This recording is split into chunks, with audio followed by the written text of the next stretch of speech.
الحمدللہ وحدہ والصلاة والسلام علی من لا نبی بعدہ اما بعد فاعوذ باللہ من الشیطان الرجیم بسم اللہ الرحمن الرحیم۔ السلام علیکم ناظرین، صبح کی پرنور ساعتوں میں public news T V channel پر پروگرام صدائے قرآن لے کر ڈاکٹر محمد طاہر مصطفیٰ آپ کی خدمت میں حاضر۔ ناظرین کرام، جیسا کہ آپ جانتے ہیں کہ پروگرام صدائے قرآن الحمدللہ رب العالمین بالکل اس کا سفر ابتدائے قرآن سے شروع ہوا ہے، الحمد سے شروع ہوا ہے، اور آج ہمارا سفر پہنچا ہے قرآن کریم کا دوسرا پارہ ہے اور سورہ بقرہ کی آیت نمبر ہے 177۔ ناظرین کرام، ایک ہی آیت آج ہمارا موضوع ہے۔ سب سے پہلے اس آیت کی ہم تلاوت سماعت کرتے ہیں امام حرمین شریفین قاری عبدالرحمن السدیس کی آواز میں۔ بسم اللہ الرحمن الرحیم۔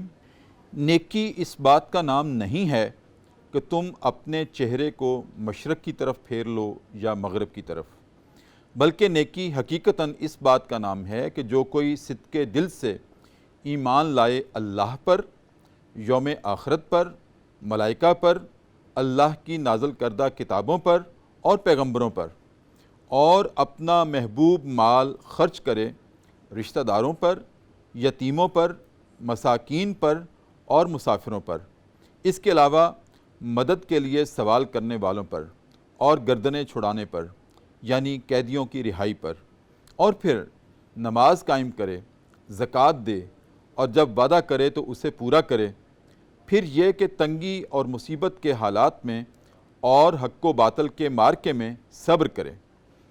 ایسے ہی لوگ ہیں جو سچے ہیں اور ایسے ہی لوگ ہیں جو متقی ہیں۔ ناظرین کرام، یہ قرآن کریم کی بہت جامع آیت ہے، ایک ہی آیت جو آج ہمارے پروگرام کا موضوع ہے، کہ جس میں اللہ رب العزت نے اپنے پورے دین کا خاکہ دے دیا ہے ہمیں کہ کیا ہے۔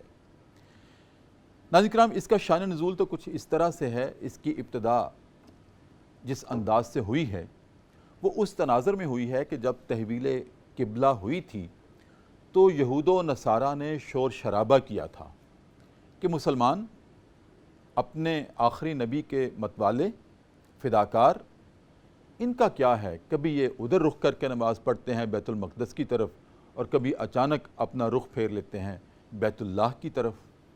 انہوں نے اس کو تنقید کا نشانہ بنایا تھا اور شور مچایا تھا۔ اس کا جواب ناظرین کرام اللہ رب العزت نے دیا اور بڑی تفصیل سے دیا، جس میں ہمارے لیے سوچنے کے بہت زاویے ہیں۔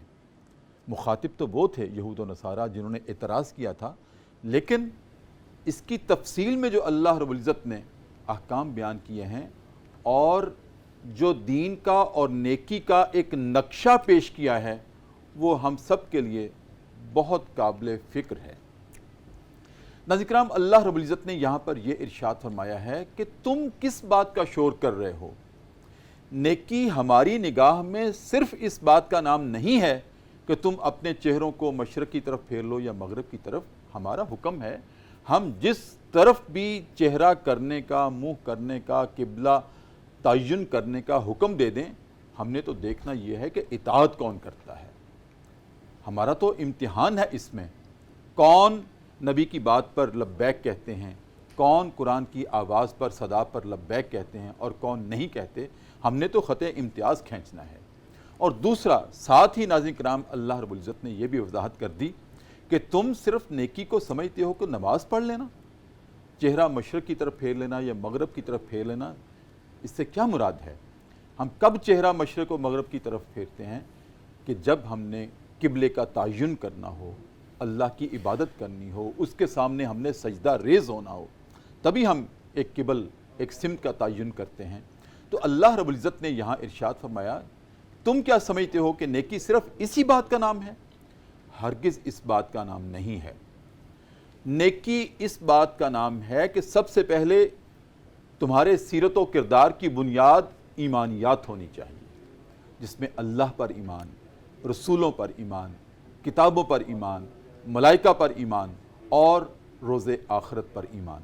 یہ تمہاری بنیاد ہے فکر و عمل کی۔ اس بنیاد کے اوپر جو تمہاری سیرت اٹھے گی، جو عمارت تعمیر ہوگی، وہ ہمیں درکار ہے۔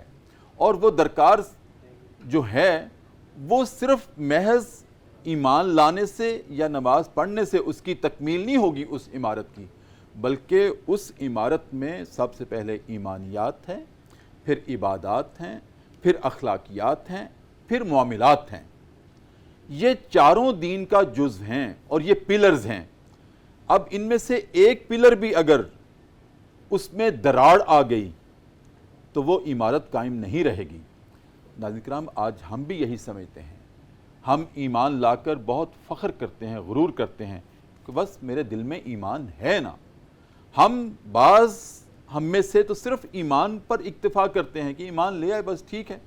نماز کی بات ہو، عبادت کی بات ہو تو ہم کہتے ہیں دل کی ہونی چاہیے، نماز تو دل کی ہونی چاہیے۔ دیکھا جائے کیا نبی کریم صلی اللہ علیہ وسلم نے بھی کبھی دل کی نماز پڑھی تھی؟ صحابہ نے بھی کبھی دل کی نماز پڑھی تھی؟ اور میدان کربلا میں نواسہ رسول نے بھی کیا دل کی نماز پڑھی تھی؟ نہیں، اپنی جبین کو جھکایا تھا، سجدہ ریز ہو کر جھکایا تھا۔ اور پھر ناظرین کرام ہم نظر انداز کرتے ہیں، چلیں ایمان لا کر اگر ہم نماز پڑھ لیتے ہیں اس پر اکتفا کر لیتے ہیں، بڑے خوش ہو جاتے ہیں کہ میں نے نماز بھی پڑھ لی، یہ دین مکمل ہو گیا، نیکی مکمل ہو گئی۔ ناظرین کرام، مکمل نہیں ہوئی۔ ہمیں یاد رکھنا چاہیے کہ ایمان ہمارے دین کا جزو ہے یا بنیاد ہے، مکمل دین نہیں ہے۔ اس کے بعد عبادات، نماز ہمارے دین میں ہے، نماز میں دین نہیں ہے۔ روزہ دین میں ہے، روزے میں دین نہیں ہے۔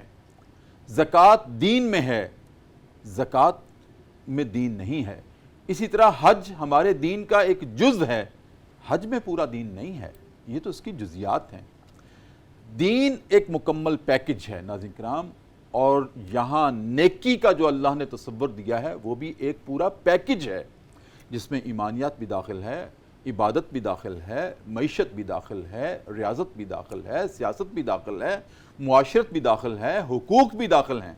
جب اس فل پیکج کو ہم اپنائیں گے تو پھر ہے کہ کوئی کہہ سکے کہ میں نیکی کے راستے پر کاربند ہوں۔ ناظرین کرام، اس پر ہم آج گفتگو کریں گے اپنے پروگرام صدائے قرآن میں، اور گفتگو کرنے کے لیے ایک مرتبہ پھر میری درخواست پر تشریف لائے ہیں ناظرین کرام جن کو اللہ رب العزت نے زندگی میں بہت ممتاز رکھا ہے۔ ناظرین کرام، وہ بہت ممتاز بھی ہیں اپنے فکر میں، اپنے عمل میں، نیکی میں، نیکی کے جذبے میں، تعلیم میں، تربیت میں۔ ناظرین کرام، وہ استاد بھی ہیں، وہ خود خطیب بھی ہیں اور ادیب بھی ہیں، اور نثر بھی کہتے ہیں، شعر بھی کہتے ہیں، اور اس میں نعتیہ کلام بھی داخل ہیں۔ ناظرین کرام، بہت ہی ممتاز شخصیت پروگرام صدائے قرآن میں ایک مرتبہ پھر جناب پروفیسر ڈاکٹر ممتاز احمد سالک، السلام علیکم ورحمۃ اللہ۔ وعلیکم السلام ورحمۃ اللہ۔ سب خوش آمدید ایک مرتبہ پھر۔ اللہ تعالیٰ جو کمنٹ صاحب نے دیے ہیں اللہ تعالیٰ اس کے مطابق بنائے، میں تو دعا کرتا ہوں آپ نے کچھ مبالغہ کی۔ آپ ہیں تو میرے دل نے گواہی دی اور زبان نے ساتھ دیا۔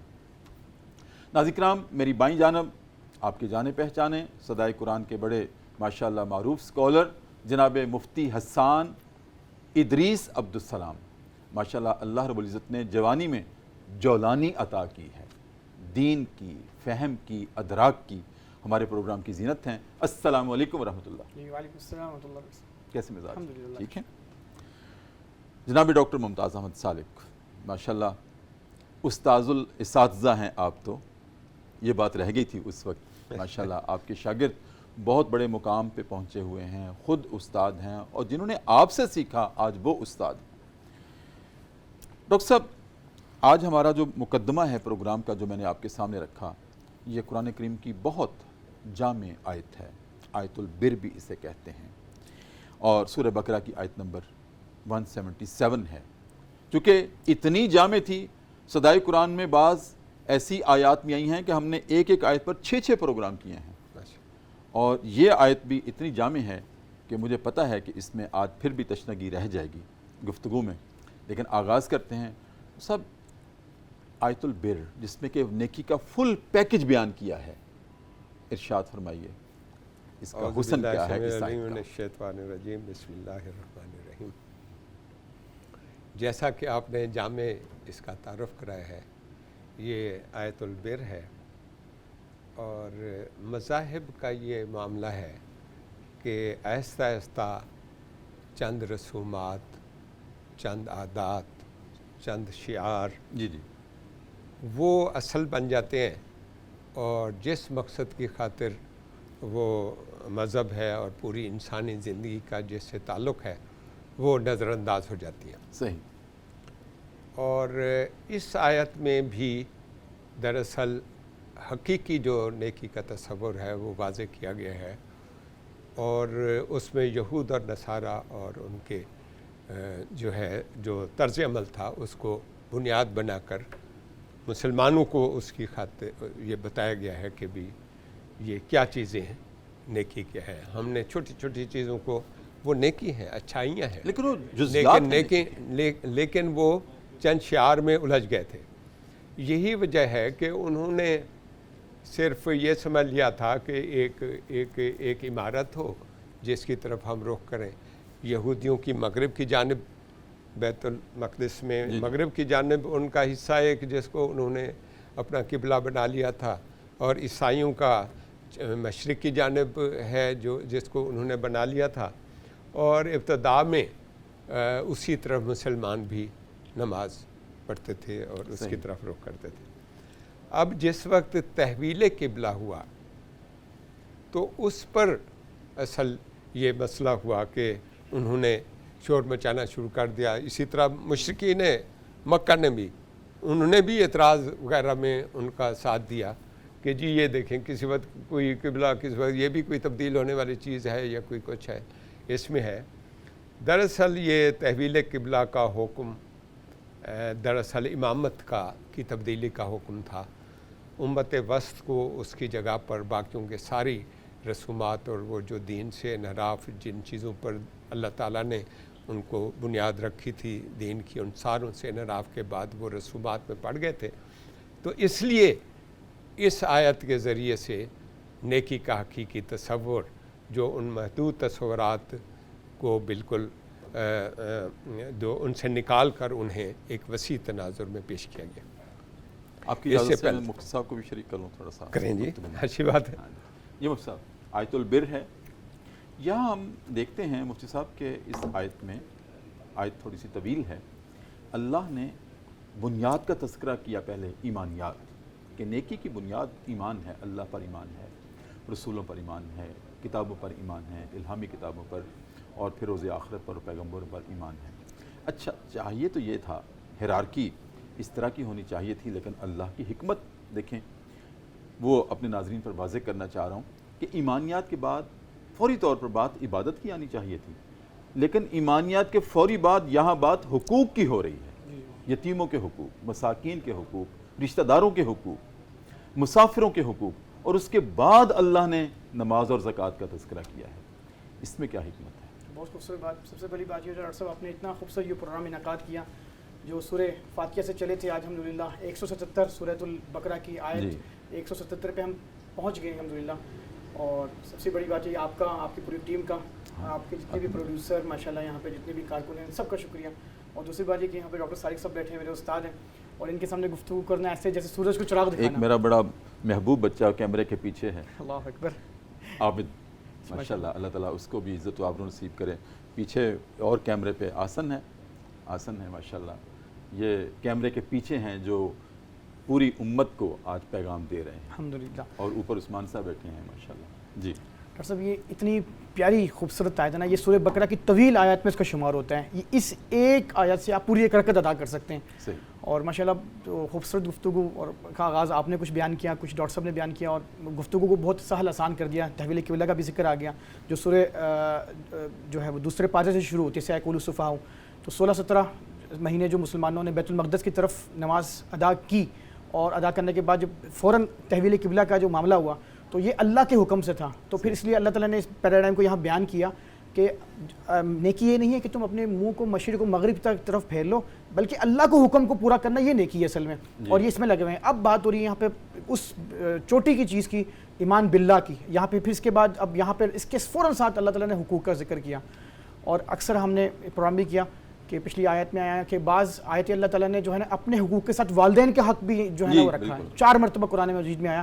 اور اللہ تعالیٰ نے دیکھیں ایمان کی جو پختگی ہے، ایمان کی پختگی میں سب سے پہلی چوٹی کی چیز جس کو اللہ نے بیان کیا وہ ایمان باللہ ہے۔ ایمان باللہ ہے، آخرت ہے، فرشتوں پہ ایمان، کتابوں پہ ایمان، نبیوں پہ ایمان، جب یہ پختہ ہو اب اللہ کی محبت میں مال خرچ کرنا، اور سب سے بہترین کمائی وہ ہے جس کے ماں باپ اس کی کمائی کھائیں. اور جو اللہ تعالیٰ نے یہاں پر جو سلسلہ رکھا ہے مسافروں کے اور جو ہے وہ رشتہ داروں کے، قرابت داروں کی، کیا خوبصورت ترتیب ہے. جب بندہ پڑھتا ہے حیران ہوتا ہے. اور ایک حدیث یاد رکھے ضمن میں کہ اگر وہ حدیث میں اور آپ سب یہ دیکھنے والے ناظرین اس بات کو اگر ذہن میں رکھیں گے تو وہ ایک تقویٰ طہارت لہیت پیدا ہوگی جس کا ذکر اللہ نے اس آیت کے تتمے میں فرمایا کہ یہی لوگ متقی ہیں، یہی لوگ صادق ہیں. وہ کیا ہے؟ انسان یہ سمجھ لے کہ میرے مال میں سے دیا جانے والا رزق اللہ تعالیٰ نے جو دیا ہے اس میں ضعفاء کا حصہ ہے. تمہیں جو مال دیا جاتا ہے اس میں تمہارے ضعفاء کا حصہ ہے، تمہارے ضعفاء کی وجہ سے تمہیں جو ہے وہ تمہیں رزق دیا جاتا ہے تاکہ تم اللہ کی محبت میں، اللہ کے عشق میں تم لوگوں کے آگے مال خرچ کرو، لوگوں کو دو. یہ کیا ہے؟ اللہ کی محبت ہے. ایمان جب پختہ ہوگا تو حقوق العباد کی ادائیگی بھی آسان ہوگی. تو حقوق اللہ بھی بنیادی طور پر حقوق العباد سکھاتے ہیں. اور دوسرا، ایمان کے بعد اللہ نے جو مال خرچ کرنے کی تلقین کی ہے، میں سمجھتا ہوں کہ یہ دل کی صفائی کی ہے. بہت عمدہ، بہت عمدہ. کہ مال کی محبت نکال دینا، اور جب میرے سامنے کھڑے ہونا تو ہر دنیاوی جاہ و جلال اور مال اور کمال اور جمال، اس کو سب کو نکال کے میری بارگاہ میں حاضر ہونا ہے. پھر پاکیزگی ہوگی، پھر طہارت ہوگی، اور پھر وہ تمہاری جو عبادت ہوگی اس میں شفافیت ہوگی. بہت عمدہ، بہت خوبصورت. آپ کی اجازت سے وقفہ ہے؟ جی ضرور سر، آپ کی اجازت سے وقفہ ہے. ناظرین کرام، وقفہ ہے پروگرام صدائے قرآن میں، اور ہم وقفے میں ہم جایا کرتے ہیں دربار رسالت میں اور اپنے نبی کریم صلی اللہ علیہ وسلم کی ذات اقدس پر ایک مرتبہ درود کریم کا نذرانہ پیش کرتے ہیں اور واپس آتے ہیں.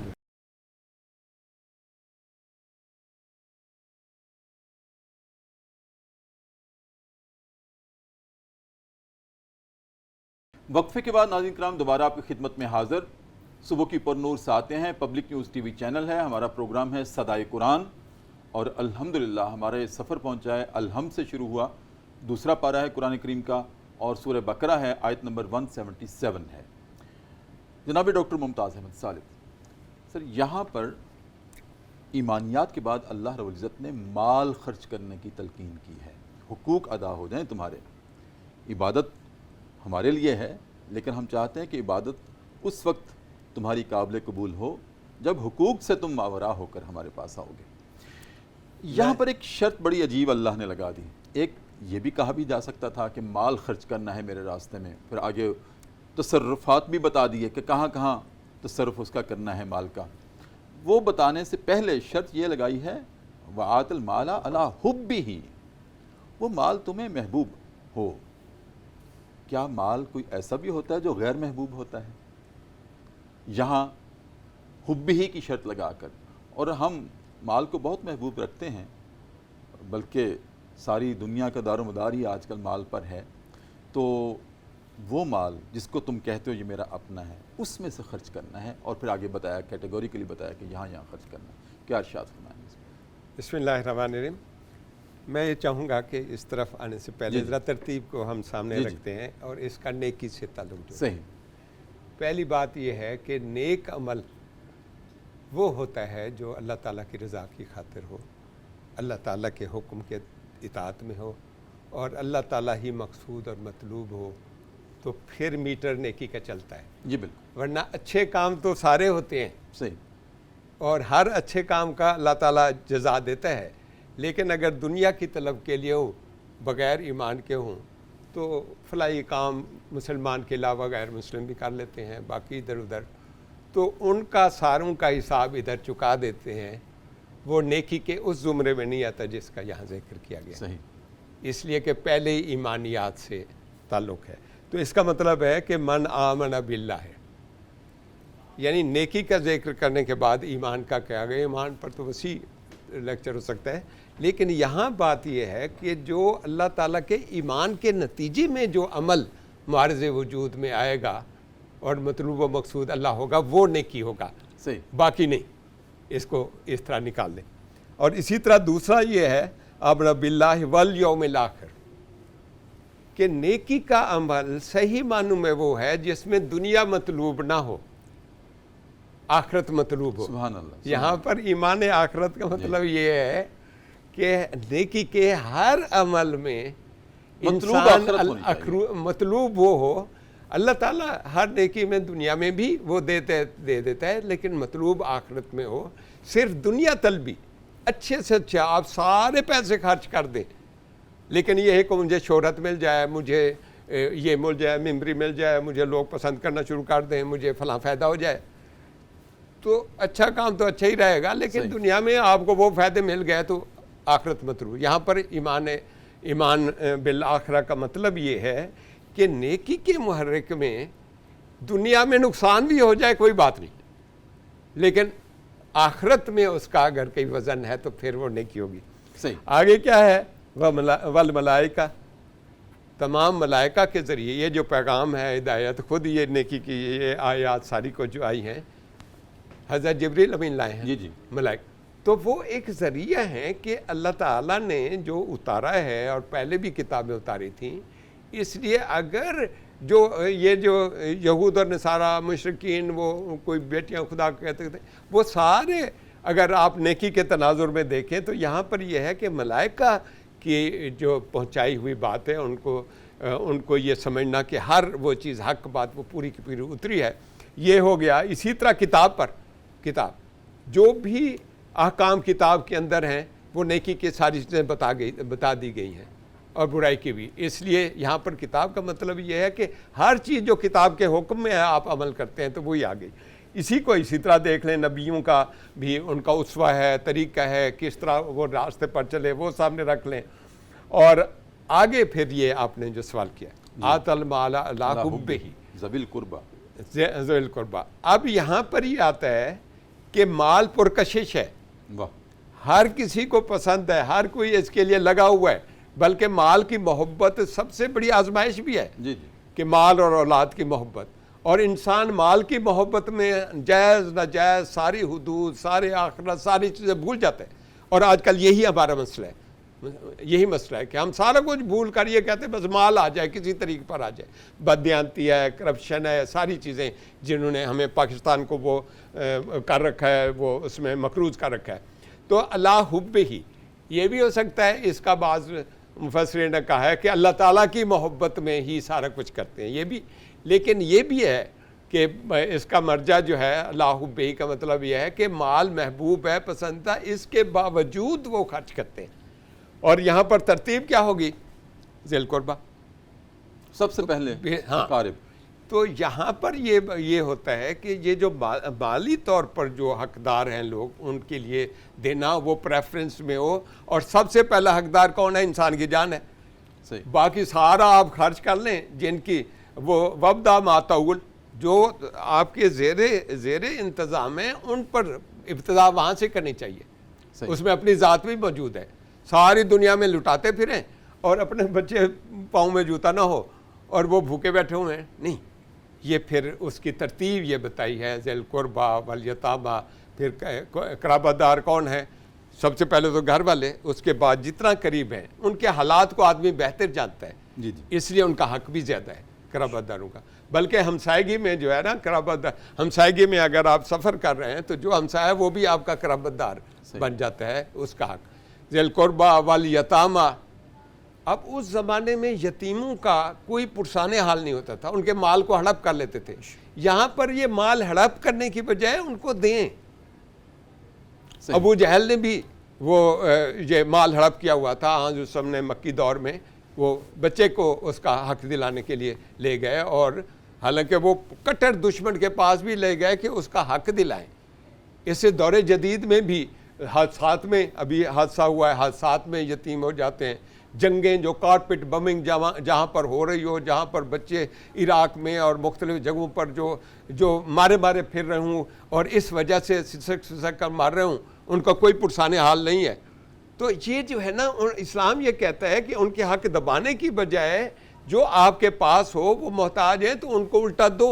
اگر ان کے پاس ہے تو ان کی پرورش تک ان کا خیال رکھو، اور جس وقت بالغ ہو جائیں ان کو گواہ بنا کر ان کے حوالے کرو. یتامہ والمساکین وہ ہیں جو ہاتھ نہیں پھیلاتے، سفید پوش لوگ، گزارا نہیں ہوتا. آج کل کی مہنگائی میں اتنے لوگ سفید پوش ہیں بیچارے جن کی روٹی پوری نہیں ہوتے، لیکن وہ پیچھے نہیں پڑ جاتے. اس لیے ایسے لوگوں کو، مساکین کو ڈھونڈ کر اللہ تعالیٰ کی محبت کی خاطر یا مال کی محبت ہونے کے باوجود ڈھونڈ ڈھونڈ کر ان کو دینا. حضرت امام حسن کے بارے میں آتا ہے کہ ایک مرتبہ وہ کوئی مانگنے والا آیا، اس کو دیا، تو اس کے بعد رونا شروع ہو گیا. انہوں نے کہا کیوں رو رہے ہیں؟ انہوں نے کہا اس لیے کہ اس کو آنے کی ادھر کیوں ضرورت پیش کی، میں نے خود معلوم کر کے اس کے گھر تک کیوں نہیں پہنچایا. اللہ. تو یہ مساکین ہے، فقراء والمساکین. اور حضرت عمر بن خطاب رضی اللہ تعالیٰ عنہ جب گشت لگاتے تھے اس بوڑھی ماں سے یہی کہا تھا نا، جس کے گھر سے بچوں کے بلکنے کی آواز آ رہی تھی، کہ انہوں نے جب پوچھا کہ اماں جان کیا ہوا، کہا بیٹا تم تو جاؤ، یہ میں پوچھوں گی امیر المومنین جب بنا پھر. تو بتایا نہیں ابھی. پھر جب آپ بیت المال گئے اور واپس لائے، کچھ بچوں کو خود پکا کے کھلایا، تو کہا بیٹا امیر المومنین تمہیں ہونا چاہیے. تو یہ احساس ہے.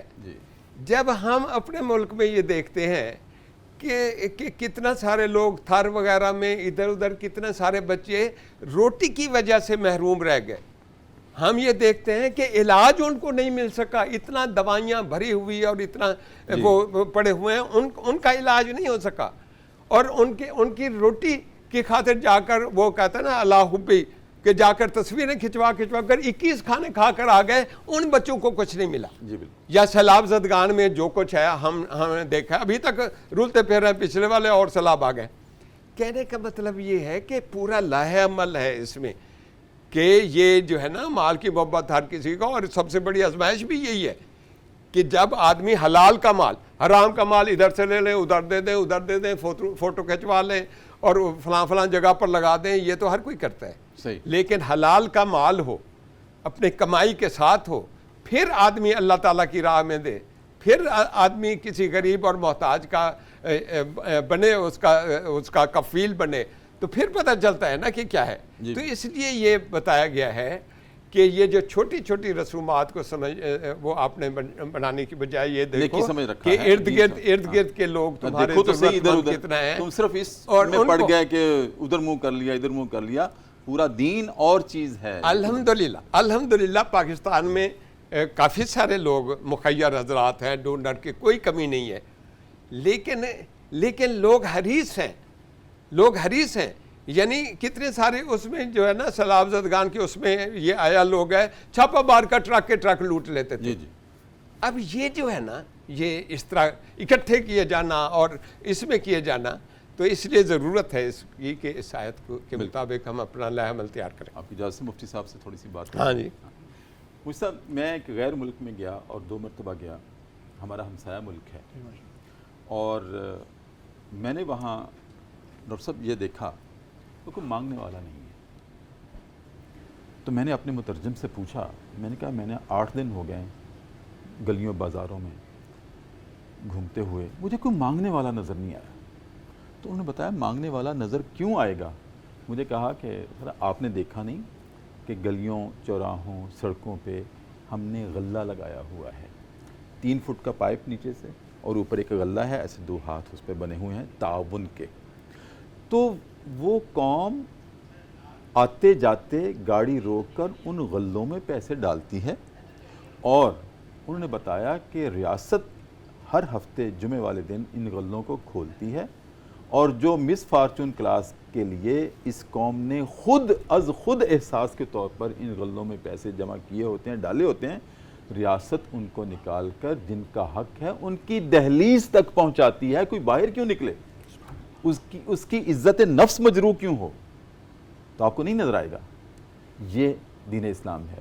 اسی تناظر میں آپ سے رہنمائی چاہ رہا ہوں ہمارے ناظرین کے لیے کہ یہ جو مساکین ہیں، یہ جو فقراء ہیں، یہ جو اقارب ہیں، یہ جو مسافر ہیں، ٹھیک ہے، یہ جو مس فارچون کلاس ہمارے معاشرے میں جو ہوتی ہے وقتی طور پر اللہ کی حکمت کے تحت جن کے سہارے چھٹ جاتے ہیں، اب ان کی مدد کرنا میری اور آپ کی ہی ذمہ داری ہے. میری کیپیسٹی اتنی نہیں ہے، آپ کی کیپیسٹی اتنی نہیں ہے، وہ محتاج یتیم مسکین زیادہ ہیں، تو پھر اس کے بعد ریاست کی کتنی ذمہ داری ہے اس کے اوپر. ہمارا دین اسلام اس نیکی کے پیکج میں ریاست کو کہاں شامل کرتا ہے؟ بہت خوبصورت سوال ہے. آپ سے جذباتی ہونے کی اجازت مانگتا ہوں. یہ سوال بہت زبردست سوال کیا.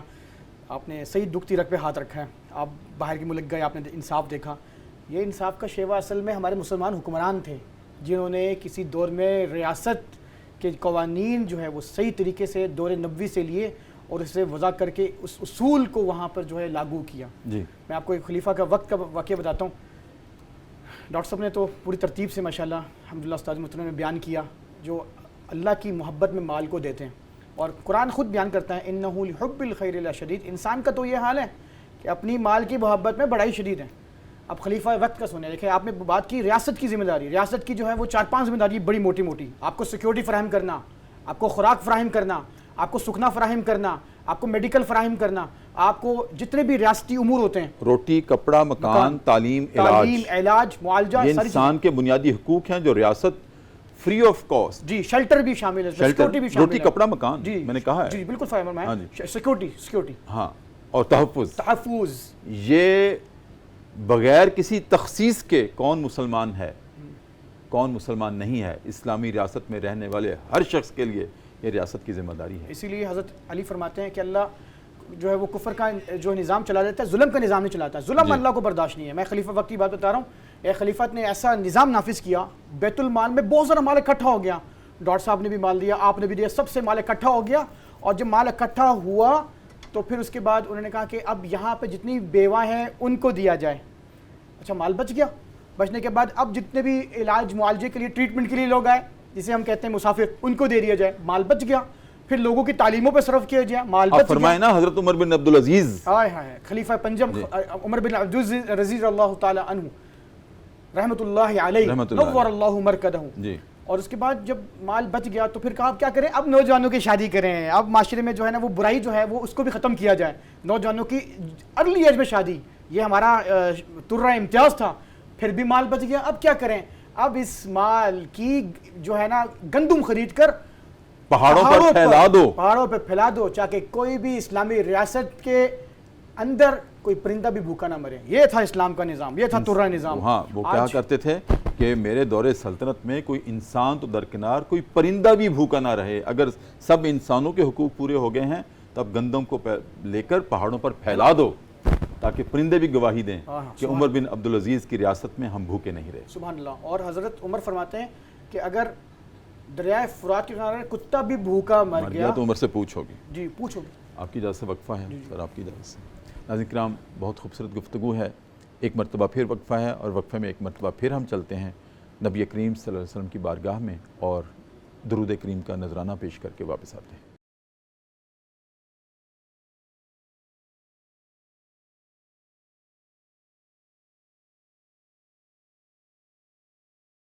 وقفے کے بعد ناظرین کرام دوبارہ آپ کی خدمت میں حاضر ہیں. پروگرام صدائے قرآن ہے, public news T V channel ہے, اور ہمارا آج کا سبق ہے قرآن کریم کا دوسرا پارہ اور سورہ بقرہ کی آیت نمبر 177, جس کو آیت بر بھی کہا جاتا ہے, اور جس میں نیکی کا ایک پورا پیکج دیا گیا ہے. جناب ڈاکٹر ممتاز سالک.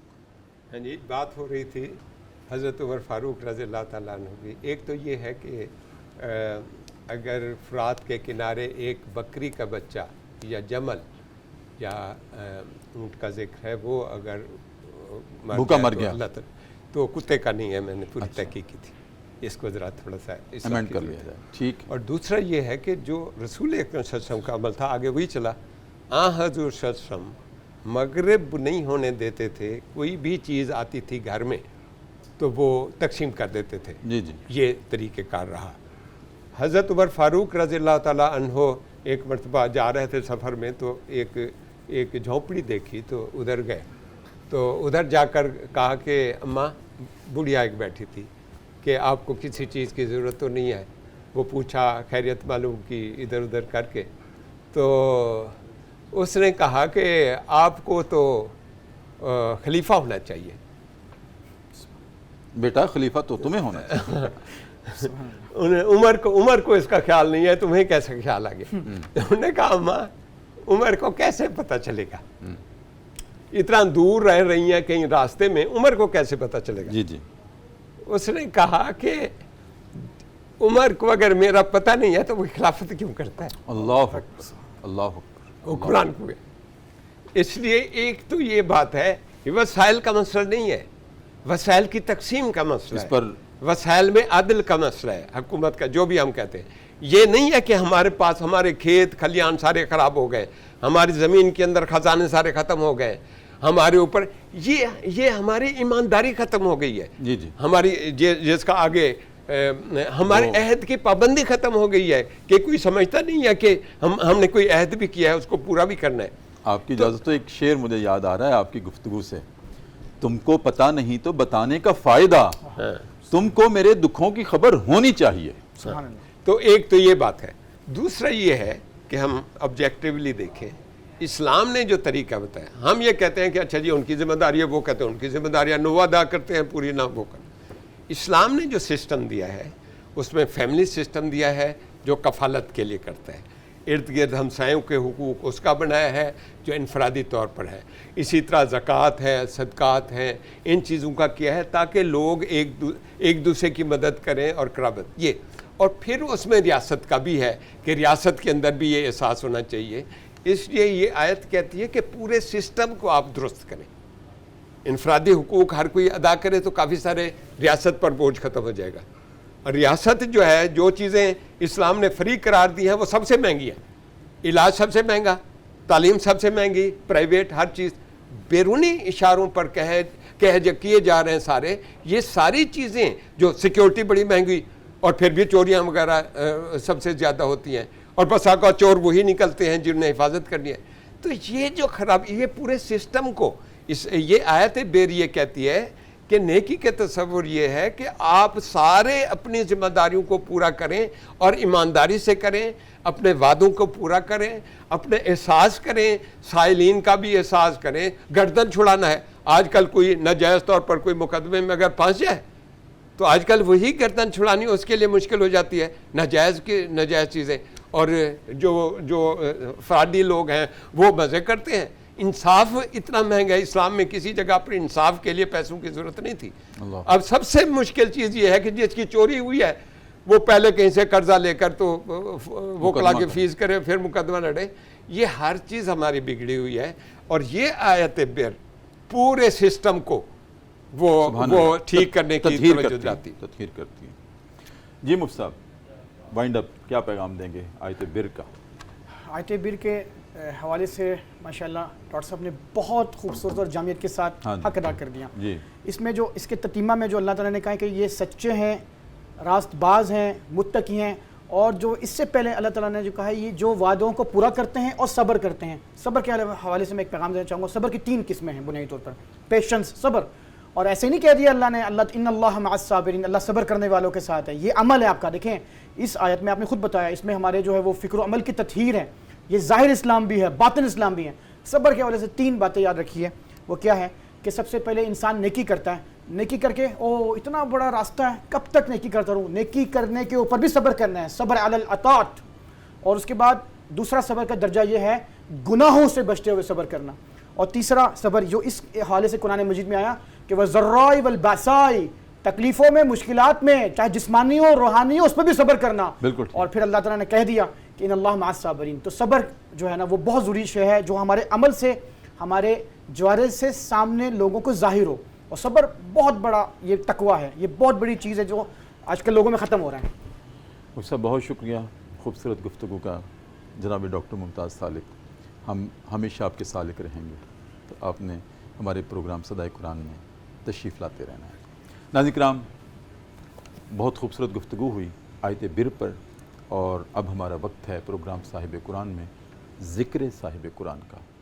ناظرین کرام، کلام اللہ میں جس کی ہم صدا لے کر چل رہے ہیں، اس میں ایک ارشاد باری تعالیٰ یہ ہے، یا ایھا الذین آمنوا لم تقولون ما لا تفعلون، تم ایسی بات کیوں کہتے ہو جس پہ خود عمل نہیں کرتے۔ یہاں بھی میں بڑے افسوس سے کہوں گا کہ ہم دوسروں کو تو نیکی کا حکم دیتے ہیں، خود اس پر کاربند نہیں ہوتے۔ یہاں بھی ہم دیکھیں کہ ہمارے نبی کریم صلی اللہ علیہ وآلہ وسلم کا اسوہ کیا تھا کہ آپ جو بھی حکم فرماتے تھے سب سے پہلے اس پر خود عمل کرتے تھے، وہ عبادت سے متعلق ہو، وہ معیشت سے متعلق ہو، وہ ریاست سے متعلق ہو، وہ سیاست سے متعلق ہو، وہ معاشرت سے متعلق، اس وقت تک آپ کی زبان سے کوئی حرف نکلتا ہی نہیں تھا جب تک کہ اللہ وہی نہیں کر دیتے تھے پھر آپ اپنے لپس کھولتے تھے. اور سورہ نجم میں اس کا اللہ رب العزت نے کلام اللہ میں پوری شہادت دی ہے کہ وما ینطق عن الہوی ان ہوا الا وحی یوحی. ہمارا نبی اس وقت تک بات ہی نہیں کرتا جب تک کہ ہم وحی نہ کر دیں. اور پھر یہ کیسے پوسیبل ہے کہ جو وحی ہو اس پر آپ عمل نہ کریں اور پھر اس کے بعد امت کو حکم دے؟ نہیں، سب سے پہلے آپ عمل کرتے تھے اور عمل کر کے دراصل امت کو بتانا چاہتے تھے. کل کوئی یہ اللہ کی عدالت میں ایکسکیوز پیش نہ کر دے کہ الہ العالمین جو آپ نے اپنے دین میں شریعت میں احکام نازل کیے تھے وہ تو نبی تھے، وہ کر سکتے تھے، ہم تو گناہ گار تھے، ہم کیسے کرتے؟ تو اللہ نے اپنے نبی کو ایک نمونہ اور ماڈل قرار دے کر سب سے پہلے عمل ان سے کروایا اور پھر امت کو تلقین کی کہ میرے نبی کی اداؤں کو دیکھو. وہ یتیم بھی رہے ہیں، وہ قیدی بھی رہے ہیں، وہ غلامی کی زندگی بھی انہوں نے گزاری ہے مکی دور جو تھا جبکہ کوئی آسرا آپ کا نہیں تھا. دشمنی کی زندگی بھی آپ نے گزاری ہے جب ہر کوئی آپ کا دشمن تھا. مصائب و آلام کی زندگی بھی آپ نے گزاری ہے جب ہر طرف سے راستے میں کانٹے بچھائے جاتے تھے. اب دیکھو میرے نبی نے صبر کیسے کیا، میرے نبی نے برداشت کیسے کیا، اور میرے نبی نے مصائب سے مقابلہ کیسے کیا، میرے نبی نے قید کیسے کاٹی، میرے نبی نے یتیمی کی زندگی کیسے بسر کی. کوئی سہارا نہیں ہے. یہ ساری چیزیں ناظرین کرام ہمارے لیے، لیکن کچھ چیزیں ایسی تھیں کہ نبی کریم نے عمل کر کے ہمیں امت کو بتایا ہے اور پھر حکم دیا ہے کہ تم نے بھی یہ کرنا ہے کیونکہ میں بھی بشر ہوں. ہاں، خیر البشر ہوں لیکن تمہارے لیے نمونہ ہوں. اگر تمہارے لیے کوئی فرشتہ رسول بنا کے بھیجا جاتا تب بھی تم نے یہ کہنا تھا وہ تو فرشتہ تھا، ہم کیسے یہ عمل کر سکتے تھے؟ تو لوگوں دیکھو، میں تمہاری طرح چلتا پھرتا ہوں، اٹھتا بیٹھتا ہوں، سوتا بھی ہوں، جاگتا بھی ہوں، اور پھر اللہ کے ہر حکم کی پہلے میں تعمیل کرتا ہوں پھر تمہیں کہتا ہوں. لیکن ناظرین کرام اس کے باوجود ہم دیکھتے ہیں نبی کریم کی زندگی میں انہوں نے کچھ عمل ایسے تھے ان کی زندگی میں جو کہ آپ اس پر کاربند رہے لیکن اپنی امت کو اس کا درس نہیں دیا.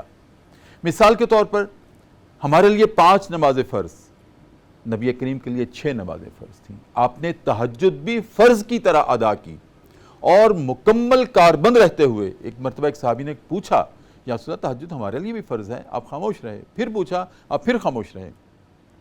تیسری مرتبہ پوچھا تو آپ نے ارشاد فرمایا بس کرو، نہ زیادہ سوال کرو، اگر میرے منہ سے ہاں نکل گیا تو تمہارے لیے فرض ہو جائے گی، اکتفا کرو نا اس پر. اسی طرح ناظرین کرام آپ رات کو قیام اللیل کرتے تھے نبی کریم صلی اللہ علیہ وسلم. میں نے کل آپ کے دن کے معمولات بتائے تھے اور رات کے معمولات میں کیا شامل تھا. آپ سوتے بھی تھے، جاگتے بھی تھے، اور جاگنے کی حالت میں آپ قیام اللیل کرتے تھے، اللہ کی بارگاہ میں کھڑے ہو جاتے تھے اور طویل قیام کرتے تھے. اور طویل قیام کرنے کے دوران، تلاوت کے دوران، قیام کے دوران آپ کے سینہ مبارک سے ایسے آواز آتی تھی جیسے ہنڈیا ابل رہی ہے. اتنی رقت اور خشیت ہوا کرتی تھی آپ کے قیام میں. ہم نماز پڑھتے ہیں، جلدی جلدی 2 رکعتیں پڑھ لی، سلام پھیرا، دعا بھی نہیں مانگی، اٹھ کے ہمیں باہر کی پڑی ہوتی ہے کہ میرے معاملات، میری کمائی، میں کسی کو بٹھا کر آیا ہوں. لیکن ہم نے کبھی اس خشیت سے نہیں اللہ کی طرف توجہ دی جو اللہ چاہتا ہے. پھر آپ سجدہ جب کرتے تھے ناظرین کرام تو سجدہ اتنا طویل کرتے تھے کہ لوگوں کو گمان ہونے لگتا تھا شاید نبی کریم صلی اللہ علیہ وسلم کی روح پرواز کر گئی، اٹھ ہی نہیں رہے. لیکن وہ آپ کی خشیت کا عالم یہ تھا کہ سجدہ طویل کرتے تھے. ناظرین کرام یہ تمام باتیں ہمارے فکر و عمل کو صدا دے رہی ہیں. قرآن کی صدا کے ساتھ صاحب قرآن کی سیرت اور اس کی صدا، یہ آج ہمارا موضوع تھا. ناظرین کرام اسی پر پروگرام صدائے قرآن آج ہم ختم کرتے ہیں. اپنے میزبان ڈاکٹر محمد طاہر مصطفیٰ کو اجازت دیجیے. اپنا بہت خیال رکھیے. اللہ حافظ.